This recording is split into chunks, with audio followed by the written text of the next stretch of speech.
আজকে বাবা দিবস। বাবা দিবসে আমার একটি নিবেদন। প্রিয় বাবা, দীর্ঘ 8টি বছর হলো তুমি নেই। তুমি যেদিন এই ধরাধাম থেকে মিলিয়ে গেলে এক অজানা দেশে, সেদিন বুঝিনি আমি কি হারিয়ে ফেললাম।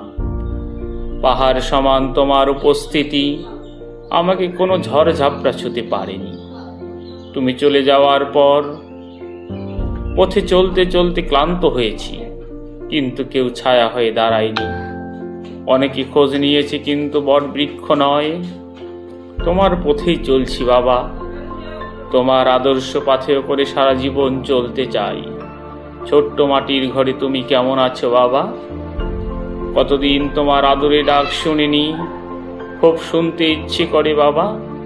তোমার কথা মনে পড়লে এ বুকটা ছিঁড়ে যায়।